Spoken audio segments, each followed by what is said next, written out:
وہ نالیوں میں بہہ رہی ہے. تو اب ایران از نو ان مچ بیٹر پوزیشن، اور ایران ایکسپیکٹ کر رہا ہے کہ اس وقت اٹیک آئے گا. اس کے بعد رشیا جو ہے وہ اس کو اس وقت جو ہے وہ اپنا پورا میزائل سسٹم نیا دے رہا ہے.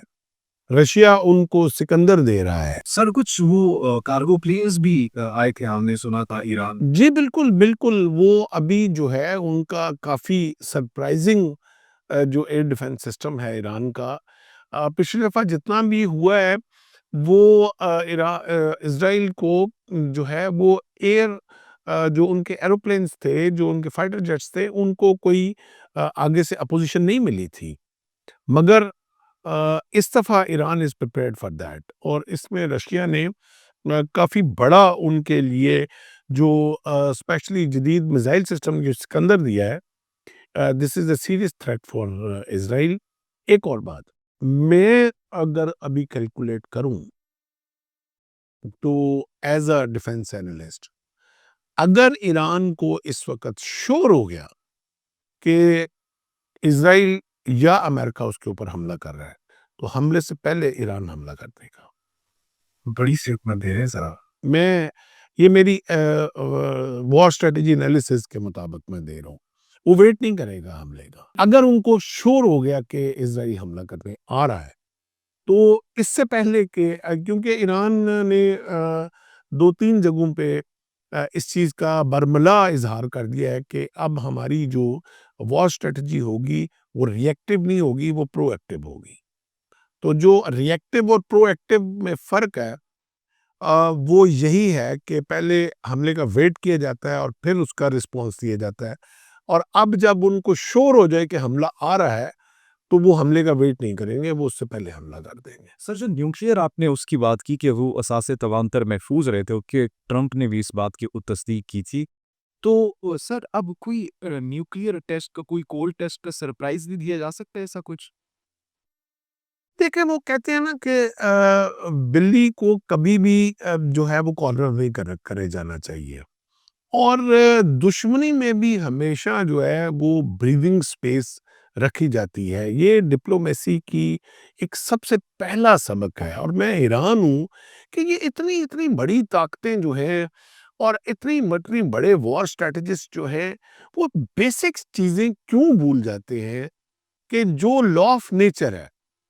آپ نے ایران کو پچھلے 40-50 سال سے انگیج کر کے رکھا ہوا تھا، پابندیاں بھی کی ہوئی تھیں، اس کو انسرکل بھی کیا ہوا تھا، ڈرایا بھی ہوا تھا کہ تو نے یورینیم انرچ نہیں کرنا ورنہ ہم تجھے ماریں گے.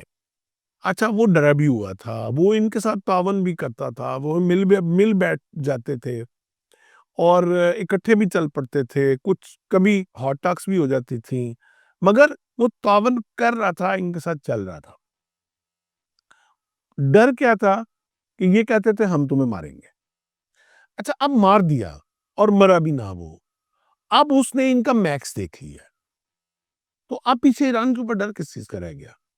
جو کرنا تھا اس نے میکس ان کی کیپیسٹی دیکھ لی ہے، اور اس میکس کیپیسٹی سے بھی اگر ان کا کچھ نہیں بگڑا، تھوڑا سا بقول یو ایس کے اور بقول ایران کے کہ انفراسٹرکچرل ڈیمیج ہوا ہے کچھ تھوڑا سا، تو آئی تھنک کہ وہ اگر اس وقت جب وہ سمجھ رہا ہے کہ بلی جو ہے وہ کارنر ہو گئی ہے، تو اب بلی پنجہ مارنے کے لیے کچھ بھی کرے گی. سر ایک اور سوال، یہ ایران کے سپریم لیڈر آیت اللہ علی خامنہ، ان سے اتنا خوف کیوں ہے؟ بڑا رجیم چینج کی بھی باتیں ہو رہی ہیں، پھر 30 سے زائد شہروں میں احتجاج بھی کروائے جاتے، تو یہ کیا ڈر ہے اسے ایک پرسنالٹی، ایک لیڈر کی وجہ سے؟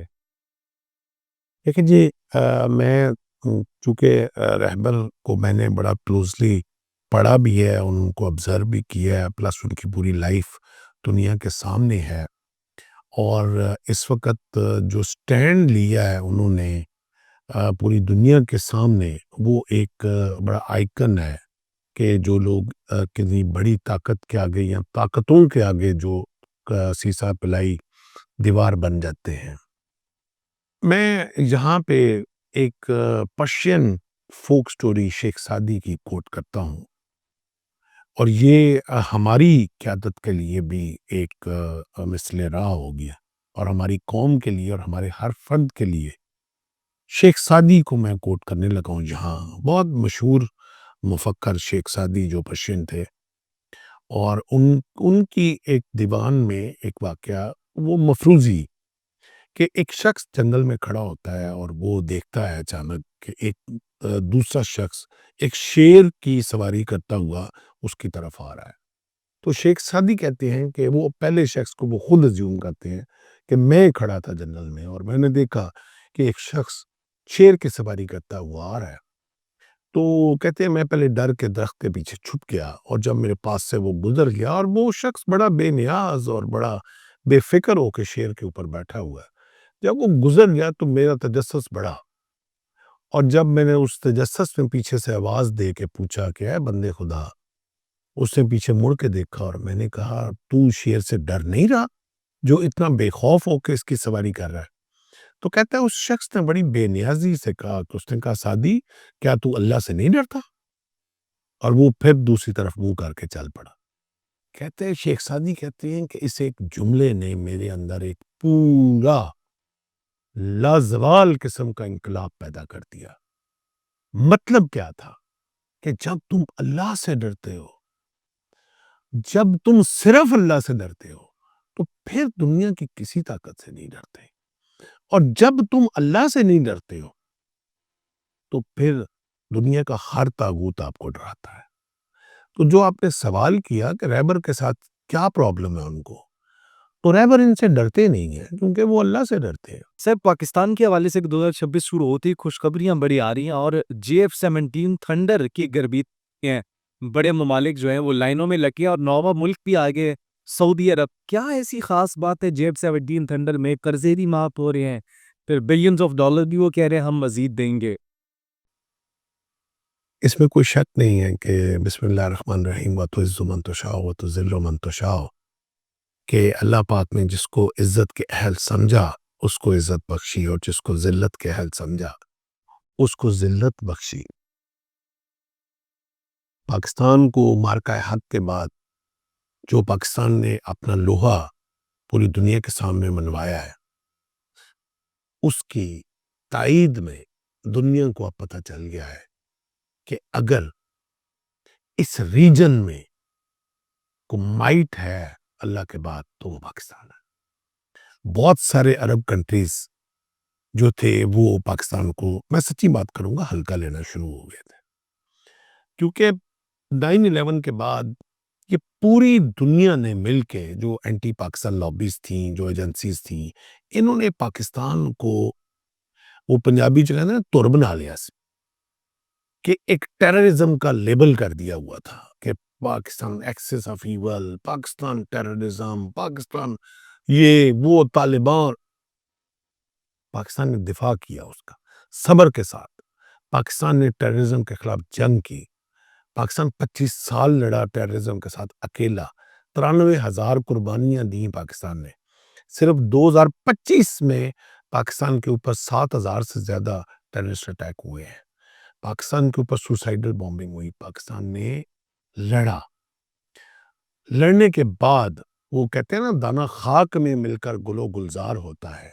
وہ جب بھٹی میں ہمارا کندن بنا تو دشمن نے ہمیں کمزور سمجھ کے حملہ کر دیا، اور جس طرح پاکستان اس کا جواب دیا وہ لاجواب تھا. وہ پوری دنیا نے دیکھا.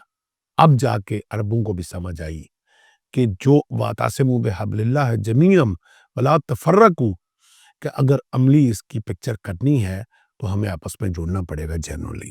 تو اب جا کے سعودی عرب نے بھی ڈیفینس پیکٹ کیا، اور اب جو JF-17 والی ڈیل ہوئی ہے اس میں ٹوٹل $4 بلین کی ڈیل ہوئی ہے، جس میں $2 بلین کے جو JF-17 دیے جائیں گے اور وہ قرضوں کی مد میں ایڈجسٹ ہوگا، اور $2 بلین جو ہیں وہ اس کی. ایکچولی یہ میں آپ کو ایک بات بتاتا جاؤں، جب بھی کوئی ملک کسی دوسرے ملک کو فائٹر جیٹ دیتا ہے تو یہ بڑا ایک انٹرسٹنگ فنومنا ہے. یہ کمیٹی پڑ جاتی ہے آپ کی. یہ صرف جیٹ بیچنا نہیں ہوتا، اس کے پیچھے پورا پروگرام ہوتا ہے جو آپ نے فالو اپ میں چلانا ہوتا ہے، اور وہ تا یاد چلتا ہے. اب ہم نے ارلی 80s میں F-16 لیے. آج بھی ہم ایک بہت بڑا بجٹ F-16 کا ان کے سپیئر پارٹس کے اوپر خرچ کر رہے ہیں، ان کو اپ گریڈیشن کے اوپر خرچ کر رہے ہیں. تو وہ اس ہمارا جو فوریکس ہے وہ بھی اس صورت میں جا رہا ہے. آج ہم JF-17 دے رہے ہیں, وہ 2 بلین کی صرف ڈیل ہے, اور 2 بلین کے ساتھ ٹریننگ ہے, اکوپمنٹ ہے, فالو اپ ہے, اپ گریڈیشن ہے, اور یہ صرف 2 سال کے لیے اپ گریڈیشن. تو اس کے بعد اب اگلی اپ گریڈیشن آئے گی, وہ $4 بلین کی ہو. اگلے اب انشاءاللہ جو اپ گریڈڈ F-17 آئیں گے اس میں اور زیادہ. تو یہ ایک پورا آپ کا ایک اسٹریٹجک پارٹنرشپ ہو جاتی ہے اس ملک کے ساتھ. اور ابھی تو صرف سعودی عرب ہے, بات نکلے گی تو دور تلک جائے گی. مزید خوشخبری آگے آگے دیکھیے ہوتا ہے کیا. سر بھارت بڑا پریشان ہے. پہلے ہماری سعودی عرب کے ساتھ ڈیل ہوئی اور یہ پکچر نے پورے بھارت کے اوپر جو وہ قہر نازل کر دیا ہے. میں چاہتا ہوں کہ آپ بھی سر اس پکچر کو ایکسپلین کریں. اچھا, یہ جو آج پکچر آئی ہے نا, میں آپ سے یہ ریکویسٹ کروں گا کہ سکرین میں نا اس وقت 2 پکچرز لگائیں. ایک طرف فیلڈ مارشل عاصم منیر اور بنگلہ دیش کے ہمارے معزز مہمان نہیں میں کہوں گا, وہ تو اپنے گھر میں ہی آئے ہیں, مہمان تو باہر والے ہوتے ہیں. ہمارے بھائی جو ہیں وہ بنگلہ دیش ایئر فورس کے جو چیف ہیں وہ کھڑے ہیں. اور اب آپ اس پکچر کو دیکھیں کہ اس میں مینار پاکستان ان کو گفٹ کیا جا رہا ہے. پیچھے قائد اعظم کی تصویر ہے, بیچ میں ایک سائڈ پہ پاکستان کا جھنڈا ہے, ایک سائڈ پہ بنگلہ دیش کا جھنڈا ہے. آپ رائٹ سائڈ پہ دیکھیں عاصم منیر فیلڈ مارشل صاحب کے, تو ایک وہی گھوڑا جس کی قرآن قسم دیتا ہے کہ ان کے جو سموں سے نکلنے والی چنگاریاں ہیں مجھے اس کی قسم, تو وہ ایک تشبیہ آپ کو نظر آئے گی. پیچھے ایک تصویر بین المشروز کی نظر آئے گی, اور مینار پاکستان دیا جا رہا ہے. یہ پوری پکچر اگر مجھے 1 ورڈ میں کہیں تو یہ 2 قومی نظریہ ہے. اور آج 2 بھائی قائد اعظم کی موجودگی میں وہ 2 قومی نظریہ میں, اور وہ کیا تھا, وہ لا الہ الا اللہ محمد رسول اللہ. یہ وہ نظریہ تھا جس کو اندرا گاندھی نے کہا تھا کہ ہم نے اس کو گنگا میں بہا دیا 1971 میں جب بنگلہ دیش ہم سے علیحدہ ہوا. تو آج میں اندرا گاندھی سے پوچھتا ہوں کہ اس تصویر کو دیکھ کے آج بتاؤ, وہ 2 قومی نظریہ جو ہے وہ تم سے پہلے بھی بہت سارے آئے. یہ فرعون نے بھی مٹانے کی کوشش کی, یہ جنہوں نے حضرت عیسیٰ کو صلیب پہ چڑھایا انہوں نے بھی یہ 2 قومی نظریہ گرانے کی کوشش کی. یہ یزید نے بھی کوشش کی, یہ اندرا گاندھی نے بھی کوشش کی, یہ مودی نے بھی کوشش کی. مگر یہ وہ چیز ہے جس نے کبھی فنا نہیں ہونا. یہ پاکستان فنا ہونے کے لیے نہیں بنا, پاکستان بپا ہونے کے لیے بنا ہے, اور یہ انشاءاللہ پوری دنیا کے اوپر بپا ہو کے رہے گا. اس کا کمپیریزن میں دوسری تصویر جو آپ دکھانا چاہوں گا کہ ایک طرف 2 اور بھائی مل رہے ہیں آپس میں, اور وہ ہے جو فارن منسٹر افغانستان جو ہے وہ گئے انڈیا میں, اور بامیان کے جو بت تھے ان کے آگے جے شنکر کے ساتھ کھڑے ہو کے انہوں نے اب وہ بھی اچھا, یہ تصویریں جو ہوتی ہیں نا یہ بے معنی نہیں ہوتی, یہ اتفاقیہ نہیں جس طرح میں اور آپ کھڑے ہو کے تو اب یار یہ تصویر لینا, یہ اس طرح نہیں ہوتی. یہ آرٹیکولیٹ پکچر ہوتی ہیں. ان پکچر سے آپ کے میسیجز جانے ہوتے ہیں پوری دنیا کے. اب جس طرح آپ فیلڈ مارشل صاحب کی اور ہمارے بنگلہ دیشی بھائی ایئر چیف جو ان کی تصویر دیکھیں تو ایک پورا ایک تھیم ہے کہ قائد اعظم بیچ میں نظر آ رہے ہیں, بنگلہ دیش اور پاکستان کا جھنڈا ہے, بین المشروز ہے, ایک میسج ہے. اور ہر اس دشمن کو میسج ہے جو نفرت رکھتا ہے اسلام کے لیے, پاکستان کے لیے, بنگلہ دیش کے لیے اور امت مسلمہ کے لیے. ایک تیر کی طرح یہ تصویر ہے. دوسری طرف جے شنکر کی اور متقی صاحب کی پکچر آتی ہے. متقی صاحب کو UN اجازت دیتا ہے ایک فارن کنٹری وزٹ کرنے کا, اور وہ انڈیا کو چوز کرتے ہیں, اور 7 دن کا دورہ تھا, اور اس دورے میں یہ تصویر کھنچواتے ہیں. اب انڈیا والے وہ تصویر کھنچواتے ہیں بیچ میں بامیان کے بت کی تصویر رکھ کے, تو اب وہ تصویر کھنچی جاتی ہے, اور ایک طرف طالبان کے فارن منسٹر کھڑے ہیں, ایک طرف انڈیا کا جے شنکر کھڑا ہے, بیچ میں بامیان کے بت ہیں, اور وہ تصویر آتی ہے. اب ایک طرف یہ میسج ہے, اور یہ کون طالبان ہے کہ یہ وہ ملا عمر کے ڈسینڈنٹس ہیں جنہوں نے بامیان کے بت توڑے, جو بت پرست تھے, جو اللہ اور اللہ کے رسول کے حکم کے اوپر جہاد کے لیے نکلے تھے. اور اب وہ پکچر آتی ہے بتوں کے ساتھ. ایک تصویر وہ میسج ہے, اور ایک تصویر یہ 2 قومی نظریے کے میسج ہے. فرق صاف ظاہر ہے. Now find the difference. یہ میں آپ کے سننے والوں کو کمنٹس کے لیے چھوڑ دیتا. جو حالات دنیا کے بنتے جا رہے, میں اس میں ایک وہ بڑی میری ون آف موسٹ جو فیوریٹ پوئم ہے، میں یہاں وہ نریٹ کرنا چاہوں گا، اور اسپیشلی یہ جو بنگلہ دیش اور جو پاکستان کے اس وقت ماشاءاللہ دوبارہ جو ظلم 77 سے پہلے جو مجیب نے برپا کرنے کی کوشش کی اور جو مکتی بانی پاکستان کے اوپر مسلط کیے اور ایک پاکستانی فوج کے خلاف ایک پورا نیریٹو بلڈ کیا کرنے کی کوشش کی گئی کہ فوج نے جو ظلم کیا، لیکن فائنلی کیا ہوا کہ ظالم ہی ظالم ٹھہرا اور جو دو بھائی تھے وہ آپس میں آ ملے۔ تو اس موقع پہ ایک نظم ہے جو میں آپ کے سننے والوں کی نظر کرنا چاہوں گا کہ ظلم پھر ظلم ہے، بڑھتا ہے تو مٹ جاتا ہے۔ ظلم پھر ظلم ہے، بڑھتا ہے تو مٹ جاتا ہے، خون پھر خون ہے، طبقے کا تو جم جائے گا، خاک صحرا پہ جمے یا کفے قاتل پہ جمے۔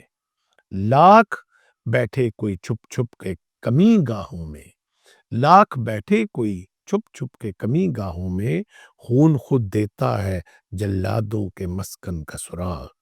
سازشیں لاکھ اڑاتی رہے ظلمت کا نقاب، لے کے ہر بوند نکلتی ہے ہتھیلی پہ چراغ۔ ظلم کی قسمت نکارا اور رسوا سے کہو، ظلم کی قسمت نکارا اور رسوا سے کہو، جبر کی حکمت پرکار کے ایما سے کہو، محفل مجلس اقوام کے لیلا سے کہو، خون دیوانہ ہے دامن پہ لپک سکتا ہے، شعلہ تند ہے ہر من میں لپک سکتا ہے، تم نے جس خون کو، اب یہ بڑا معنی خیز شعر ہے، تم نے جس خون کو مقتل میں دبانا چاہا، آج وہ کوچہ و بازار میں آ نکلا ہے۔ کہیں شعلہ کہیں نعرہ کہیں پتھر بن کے، خون چلتا ہے تو رکتا نہیں سنگین سے، سر اٹھاتا ہے تو دبتا نہیں آئینوں سے، ظلم کی بات ہی کیا، ظلم کی اوقات ہی کیا، ظلم بس ظلم ہے آغاز سے انجام تک، خون پھر خون ہے 100 شکل بدل سکتا ہے، ایسی شکلیں کہ مٹاؤ تو مٹانے نہ بنے، ایسے شعلے کے بجھاؤ تو بجھائے نہ بنے، ایسے نعرے کے دباؤ تو دبائے نہ بنے، خون پھر خون ہے طبقے کا تو جم جائے گا۔ تھینک یو سو مچ سر، یہ آپ نے جو نظم سنا دی ہے اس نے تو ہمارے خون کو بھی گرما دیا ہے، ہمارے لہو کو بھی گرما دیا ہے، اور یقیناً ہم امید کرتے ہیں کہ جس طریقے سے پاکستان کامیابی کی راہوں پر گامزن ہے، ترقی کی راہوں پر گامزن ہے، ایسے ہی 2026 میں فتوحات کا سلسلہ جاری رہے گا۔ بہت شکریہ سر آپ کے قیمتی وقت کا، بڑی فروٹفل ڈسکشن تھی، اور ہمارے جو نوجوان ہے، ہماری آڈینس ہے، سب کو سرحد پار سرحد کے اس پار ان کو ہماری یہ کانورسیشن کیسے لگی، آپ اپنی قیمتی رائے سے ہمیں ضرور آگاہ کیجیے گا، اور ایسی کانورسیشنز کے لیے ہمارے چینل کو لائک، سبسکرائب اور بیل آئیکن کو بھی پریس کر دیجیے گا۔ اپنا بہت خیال رکھیے، اللہ نگہبان۔